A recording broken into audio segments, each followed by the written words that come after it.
we're going to be focusing on sex during pregnancy. So I'll be covering when to have sex, some comfortable and beautiful positions to try, the ebb and flow of your libido and your desire, communicating with your partner, bodily changes, and also how to keep sex safe whilst you're pregnant.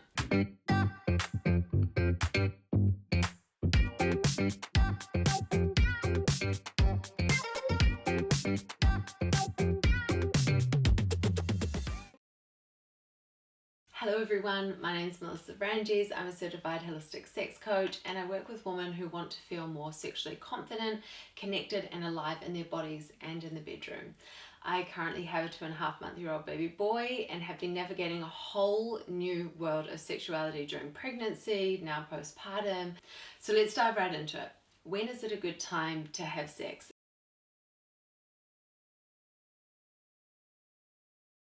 Now remember, sex is so much more than penetrative sex, the P in the V or a dildo in the V. Sex can include oral sex, it can include kissing, breast pleasure, anal pleasure. So don't limit yourself to only one kind of sex when you are pregnant. Broaden the scope of your sexual experiences. Now, there's no right or wrong time to have sex. If you feel like having sex, go for it. Follow that desire. And I always say, don't wait for everything to be perfect to have sex. If you're feeling horny or if you feel like you want to play, do it. Whether that's self-pleasure or partnered pleasure, go for it. And naturally, you'll move through higher and lower desire for sex during pregnancy, and that's completely normal.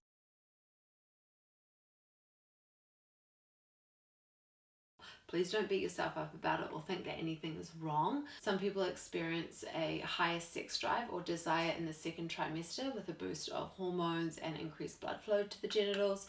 And some people may experience a decrease in their sex drive caused by the fluctuating hormones, feeling less comfortable in their bodies, and the decreased energy levels and or physical pain.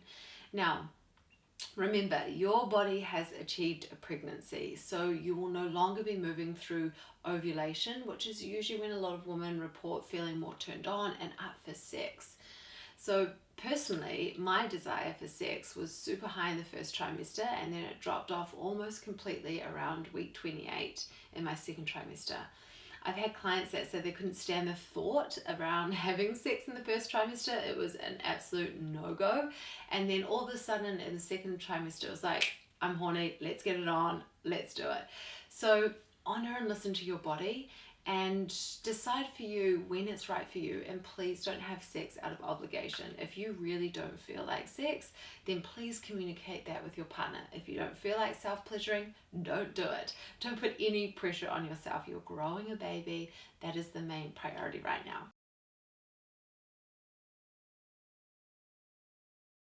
Now, if you are feeling like penetrative sex, then you're going to want to choose positions that feel really comfortable for you. And pretty much anything goes as long as you feel comfortable, that your body feels like you can fully relax. So the first position is doggy style or on all fours, where your partner can enter from behind. You can do this without any support, or if you do want support in this position, you can actually stack some cushions up and pop them under your belly and lay over that. That can be really beautiful as well. The second one is lying on your side, and again having your partner enter from behind, and you could always place a pillow or a bolster between your knees or your ankles, or a pillow underneath your belly as well, and that can feel really supportive and really relaxing for you.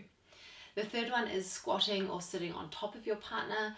So this position doesn't put any pressure on your belly, and it's an added bonus that you get to control both the depth and the clitoral stimulation. But the thing with this position is that it won't be as comfortable near the end of your pregnancy.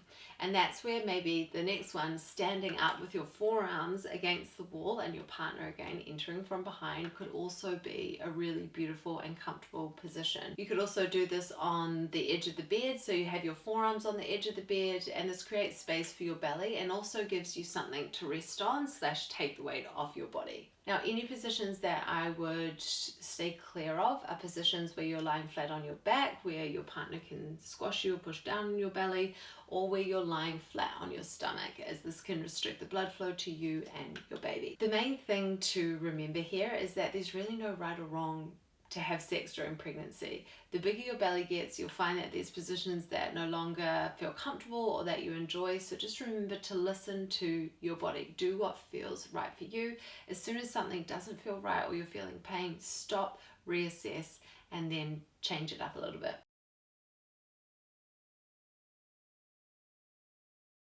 Now, a huge part of great sex is communication. It is so important to communicate with your partner about your sexual needs, wants, desires, and boundaries at all times, but especially when you're pregnant.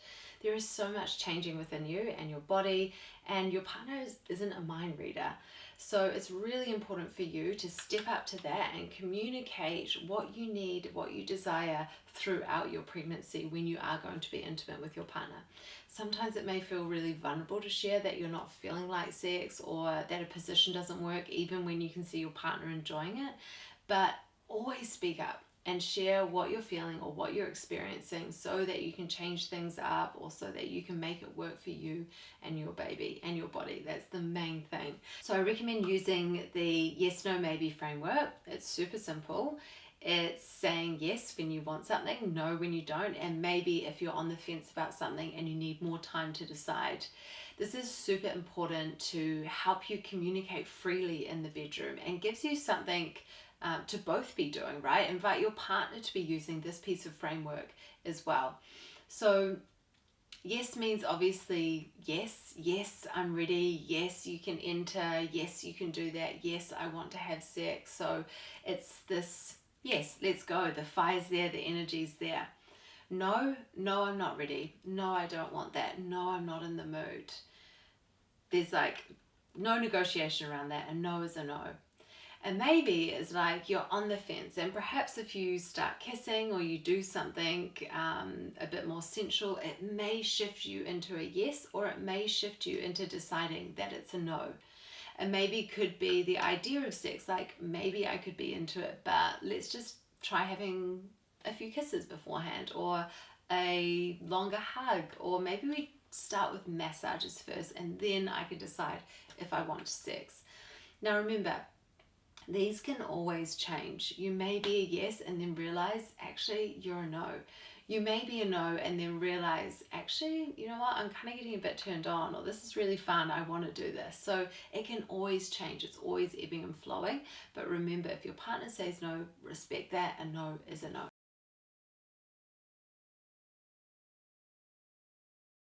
During pregnancy, it is no secret that your body is changing. Your belly is growing, things are stretching, engorging, swelling. This is all normal. You are your baby's life support, and it is normal and healthy for you to gain weight during pregnancy. Your breasts will be getting larger as you prepare for breastfeeding. Acne, mood swings, swollen legs, stretch marks, it is all normal. The fact that your body is able to do all of this is amazing.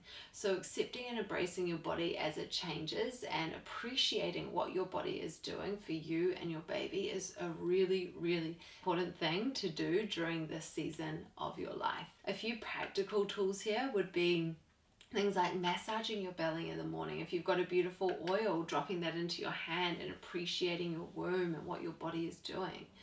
Creating body positive mantras or even affirmations and saying them in the mirror whilst looking at your body after a shower. Have your partner massaging your body and saying beautiful things about your body as well. Get naked more. Exercise, move your body. That will make you feel really good in your body as well. I remember I tried to put on some pre-pregnancy lingerie. It was this beautiful lingerie set that I got, and honestly I almost lost my thong down there because my butt had gotten so much bigger, my thighs had swollen, and there was just a lot going on down there. So I had a moment where I was like, whoa, okay, I've put on weight, things are engorging, swelling, all of that. And I decided, you know what, I'm going to pop that aside and I'm going to buy myself a new set of lingerie, 2 sizes up, so that it makes me feel really sexy. And it was amazing. So it's some of these little things to do to make you feel good about yourself. Don't try and squeeze into your pre-pregnancy lingerie. Don't do what I did. Don't try and squeeze into anything. Do whatever you need to do to make yourself feel comfortable, feel sexy, and feel really beautiful and good in your body.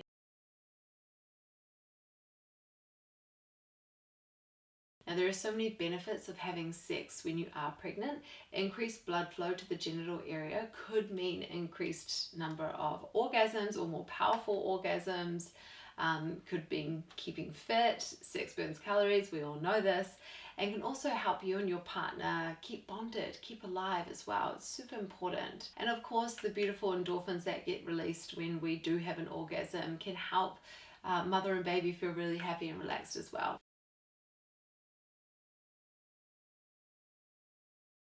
Now, I want to do a little bit of myth busting here because I've heard some crazy things about people having sex. Now, obviously, if you are having a challenging pregnancy, your doctor has advised otherwise, then listen to that, don't listen to me. So the first myth is that the baby is going to feel the penis, the dildo, the fingers, or the parents having sex. Let's clear that up. Your baby is not going to feel any of that. There are strong uterus muscles, amniotic fluid, and a mucus plug that develops around the cervix, protecting the womb, protecting the baby. So it is not going to feel any of that. Your penis cannot get through the cervix to be hitting the baby's head. The second one is that orgasm will cause premature labor or miscarriage. Now, orgasms cause uterine contractions, yes, however, they are different than those that happen during labor. In a normal pregnancy, orgasm does not pose any risk on your baby, unless of course your doctor has advised that you do stay clear of having sex during your pregnancy. So if you are wanting to have sex during pregnancy, go for it. Enjoy it, have fun, get explorative, don't take yourself too seriously, and remember there are many ways that you can be intimate with your partner and with yourself as well. If you genuinely don't feel like something, please communicate this with your partner. If you do feel like having sex when you're pregnant, there's a few tools and tips to help you make it more comfortable and enjoyable for you and your baby.